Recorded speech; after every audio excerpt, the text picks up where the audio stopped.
दोस्तों शुरू करते हैं आज की कहानी। एक दिन फूफो आई और बताया कि हमारे ताया की बेटी बेनिश को तलाक हो गई है। ये सुनकर हम सभी को सदमा हुआ।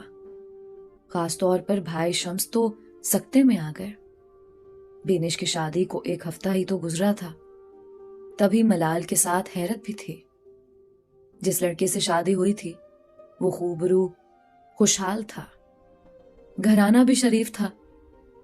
फिर ऐसा क्यों कर हो गया? मैंने कुछ देर तो जब्त किया। जब दिल बहुत परेशान हुआ, हिम्मत करके वालिदा से पूछ ही लिया, अम्मी, क्या मैं फूफो के हमरा बेनिश के घर चली जाऊं? कोई जरूरत नहीं। क्या मालूम करने जाओगी? जो मामला होगा जल्द या बदेर पता चल ही जाएगा। ये ठीक नहीं हुआ। शम्स भैया बोले बिना ना रह सके। अच्छा ही हुआ, हमें रिश्ता नहीं दिया तो खुदा ने उसको भी उजाड़ दिया। बेटे के सवाल के जवाब में अम्मी ने ऐसा बेतुका और गलत जवाब दिया कि हम सब दम बखुद रह गए। अल्लाह पाक का काम जोड़े बनाना है। घर उजाड़ना तो इंसान के गलत फैसलों की वजह से होता है। फूफो चुप ना रह सकी। भाभी जान, बड़े भाई साहब ने कब इनकार किया था? आप ही ने जहेज की खातिर बनती बात को बिगाड़ दिया था, वरना बेनिश तो शम्स की बचपन से मंगेतर थी। हाँ अम्मी, आपको क्या पता? जिस बंधन को लालच में आकर आपने पल भर में तोड़ डाला था, उसका कितना दुख हम दोनों को हुआ था। शम्स भाई के मुंह से यह बात बेसाख्ता ऐसे निकल गई कि अम्मा गुस्से से सुर्ख हो गई और भैया को मुखातिब करके कहा, चुप कर, गुस्ताख कहीं के। शादीशुदा होकर अपनी मंगेतर का मातम ले बैठा है।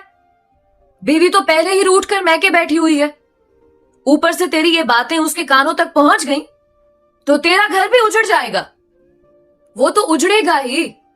आपने बेगुनाह बेनिश की बद्दुआएं जो समेटी हैं, जहेज की लालच में आप बड़े घर की बहू ब्याह कर लाई थी। अब कहां है वो जहेज? सारा सामान उठाकर वो तो पहले दिन अलग हो गई। आपको क्या मिला अपने से ज्यादा हैसियत वालों में बेटा ब्याह के? अम्मा गुस्से से उठकर ये कहते हुए कमरे के अंदर चली गईं कि हाँ, रहने दे, बड़ा आया ताया की तरफदारी करने वाला। मैंने कह दिया है, खबरदार जो उनके घर गया कोई, मैंने तमाशा बना देना है। अम्मा का ये जुमला अब्बा जान ने सुन लिया, जो उसी वक्त घर लौटे थे।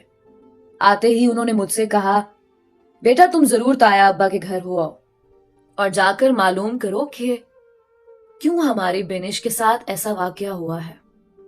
ताया और ताई की दिलजोई करना, अपनी माँ की बातों पर ना जाना, उन बेचारों पर बड़ा हादसा गुजरा है।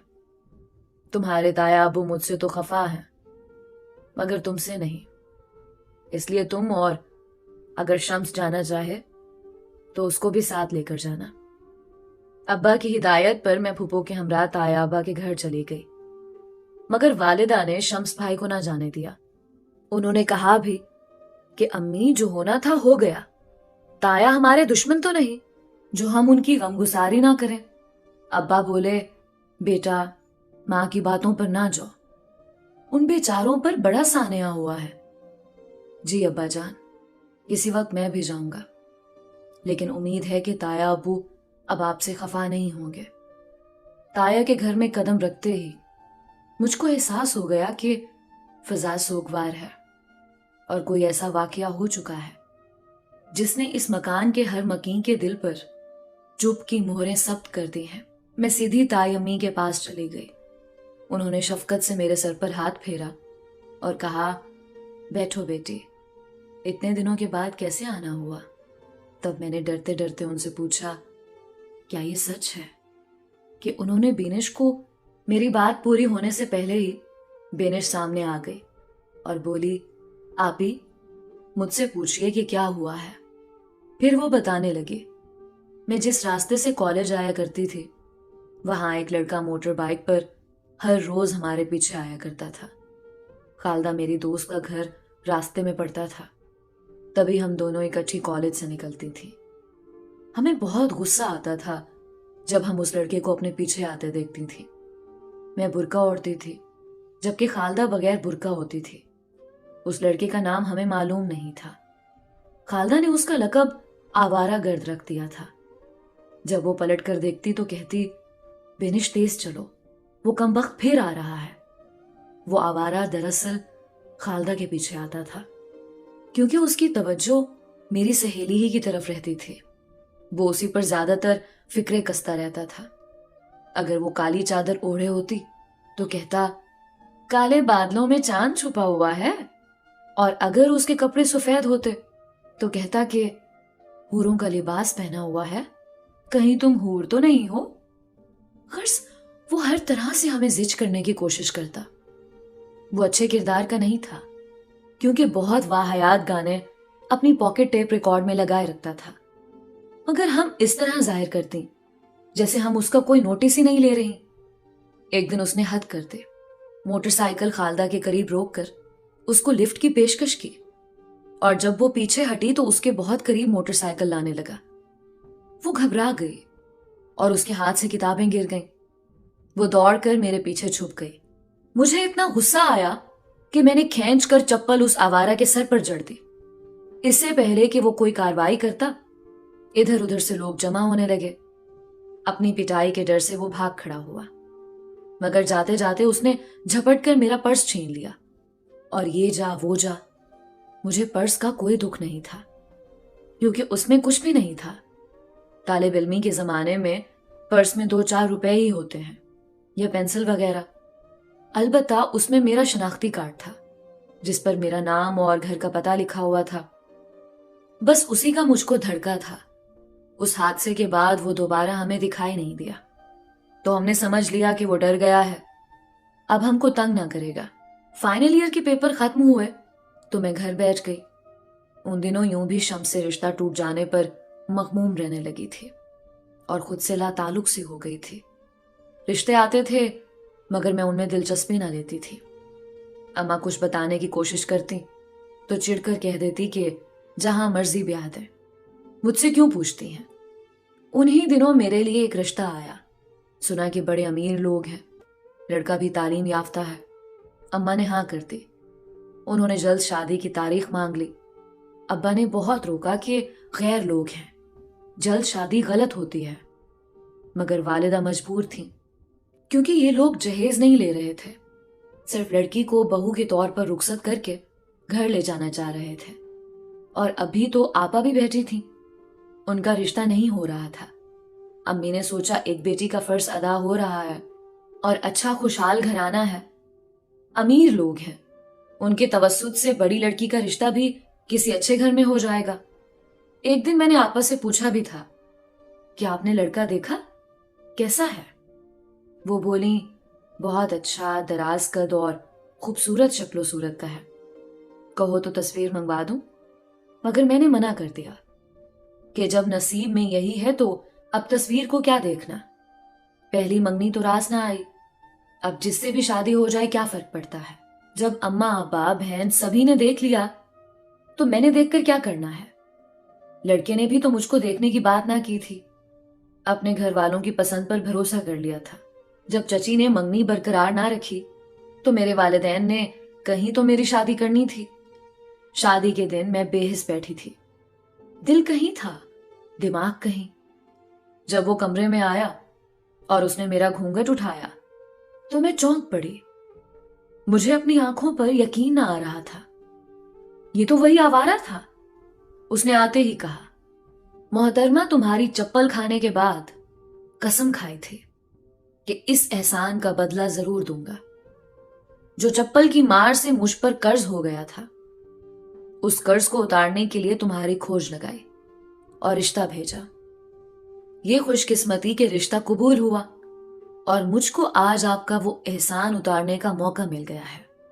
सुहाग रात तो खैर मैं तुम्हारी खराब ना करूंगा, अलबत्ता अगले दिन सोचूंगा कि जो औरत भरे बाजार में मुझे चप्पल मार सकती है, उसके साथ आगे जिंदगी गुजारनी चाहिए या नहीं। ये था मेरा जुर्म। बेनिश ने दुपट्टे के पल्लू से अपने आंसुओं को जज्ब किया। मुझे बहुत दुख हुआ। मैंने उसे गले लगाया और बोली, काश बेनिश मैं तुम्हारा दुख दूर कर सकती, लेकिन ये मेरे बस में नहीं है। भाई शम्स भी तुम्हारी तलाक का सुनकर बहुत अफसुर्दा है। وہ کسی دن ابا جان کے ساتھ تایا ابو اور تائی جی کے پاس آئیں گے۔ گھر جا کر میں نے والدین کو تمام صورتحال بتائی۔ والدہ تو خاموش رہی، لیکن ابا جان کی آنکھوں میں نمی تیر گئی۔ بینش کوئی غیر نہ تھی، ان کے سگے بھائی کی بیٹی تھی، جس کو وہ اپنی اولاد کی طرح چاہتے تھے۔ ان کو بہت دکھ تھا۔ اگر امی اپنی چال بازی سے اس رشتے کو ختم نہ کرتی تو آج ہمیں بینش کی طلاق کا صدمہ نہ سہنا پڑتا۔ اس واقعے کے بعد میں نے نوٹ کیا کہ بھائی جان بجھے بجھے اور گمسم رہنے لگے ہیں۔ منگنی ٹوٹنے اور بینش سے شادی نہ ہونے کا دکھ تو انہوں نے کسی طور جھیل لیا تھا، لیکن اب طلاق کا افسوس ان کو اندر اندر کھائے جا رہا تھا۔ سچ ہے، جو ساتھی پیارا ہو، خواہ اسے انسان حاصل کر سکے یا نہیں، لیکن دل میں سچا پیار ہو تو اپنے محبوب کی جدائی سے زیادہ اس بات سے اضطراب رہتا ہے کہ میرا محبوب اجڑ گیا ہے، پھر اسے اپنی خوشی بھی خوشی نہیں لگتی۔ بھائی کو بھابھی کے روٹ جانے کا دکھ تھا۔ ہم بھی چاہتے تھے کہ جب شمس بھیا کی شادی ہو چکی ہے اور گھر آباد ہو گیا ہے تو آباد ہی رہنا چاہیے، اب اس گھر کو اجڑنا نہ چاہیے۔ ہم نے کبھی یہ نہیں سوچا کہ اگر ہماری بھابھی ہمارے ساتھ گھل مل کر نہیں رہتی اور ہمیں اہمیت نہیں دیتی تو نہ صحیح، یہ دونوں ایک دوسرے کے ساتھ ہنسی خوشی زندگی بسر کریں، یہی ہمارے لیے بہت ہے۔ امی اور ابا جان نے کافی کوشش کی، کئی بار بہو کو منانے بھی گئے۔ ان کے والدین نے کہا ہم تو آپ سے ناراض نہیں ہیں اور نہ آپ سے کوئی گلہ ہے، ہماری بیٹی کو راضی کر لیں، ان کو کچھ گلے شکوے ہیں۔ امی نے کہا آپ کی بیٹی نے گھر کا مطالبہ کر دیا تھا۔ ہم نے کہا کہ ہم کرائے کے گھر میں چلے جاتے ہیں، ہماری بہو علیحدہ رہنا چاہتی ہے، بے شک رہے۔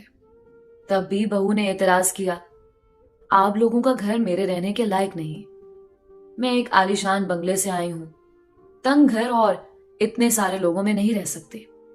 میرے بیٹے نے یہ فرمائش بھی پوری کر دی۔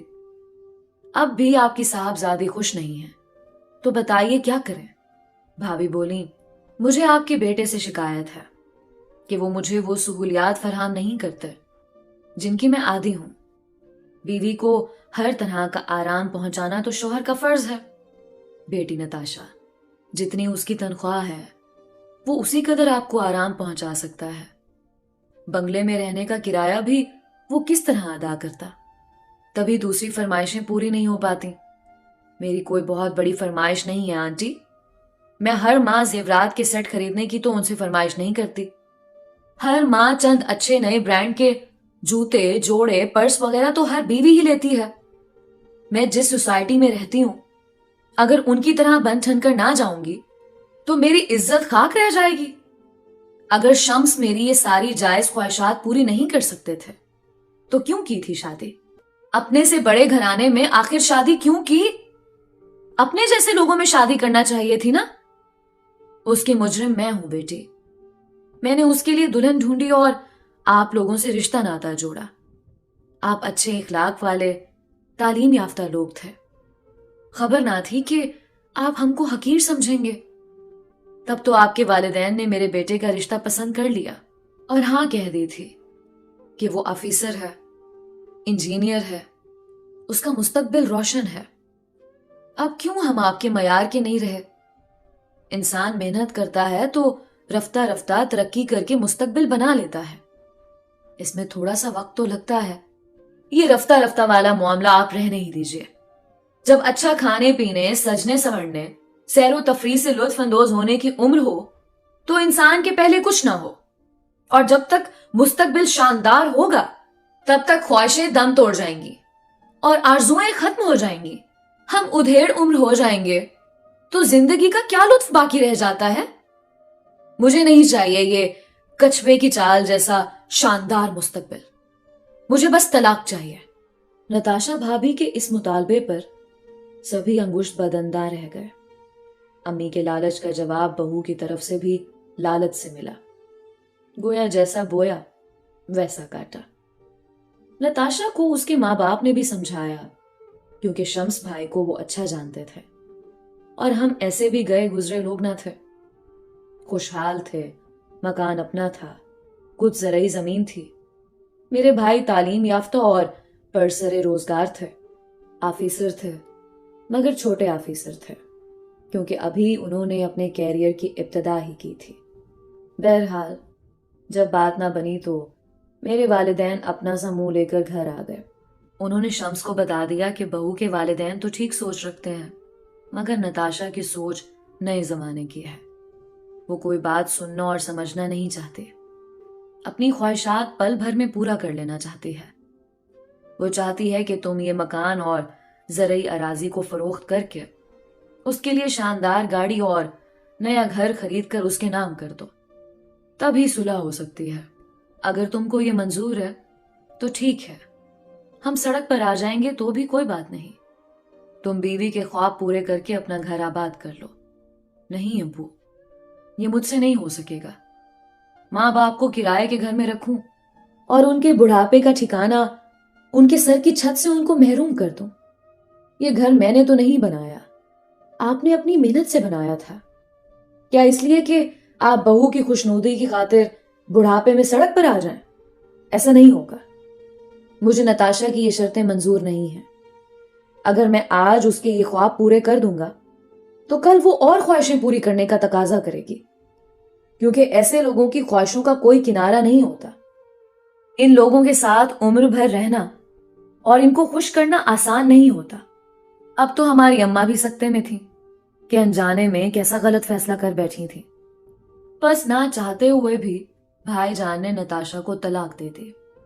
وہ جو کہتے ہیں کہ اللہ تعالیٰ جوڑے آسمان پر بناتے ہیں، وہ بات صحیح ہے۔ اللہ تعالیٰ کی طرف سے بھائی اور بینش کا جوڑا بنا ہوگا، مگر انسان کی اپنی نادانیاں، جہیز کی لالچ نے میری اماں سے غلط فیصلہ کروا دیا۔ لڑکی والوں نے سوچا کہ لڑکا انجینئر ہے اور آفیسر ہے، یہ نہ سوچا کہ ہماری لڑکی کسی اور طرح کے طرز زندگی کی عادی ہے، ان لوگوں کے طرز زندگی میں نہ مل سکے گی۔ ماں باپ کو یہ بھی سوچنا چاہیے کہ لڑکی جس گھر جائے اس گھر کا ماحول ان کے جیسا ہو اور حیثیت میں برابری لازم ہے، تاکہ اونچ نیچ، برتری، کمتری کا تصور ان کی ازدواجی زندگی میں حائل نہ ہو۔ جو ہونا تھا سو ہو کر رہا۔ اس کے بعد والد صاحب تایا ابو کے گھر گئے، بڑے بھائی سے معافی مانگی اور ایک بار پھر ہماری اماں نے تائی کے آگے جھولی پھیلا کر بینش کا رشتہ شمس بھائی کے لیے مانگا۔ اماں کو سبق تو مل گیا تھا، لہٰذا اب بیٹے کی خوشی کو مد نظر رکھتے ہوئے انہوں نے بھی منت و سماجت سے کام لیا۔ سبھی جانتے تھے کہ بینش سے اچھی لڑکی ہمیں نہیں مل سکتے، ہماری بھابھی بننا بینش کے مقدر میں ہی تھا، لہٰذا وہ دلہن بن کر ہمارے گھر آ گئیں۔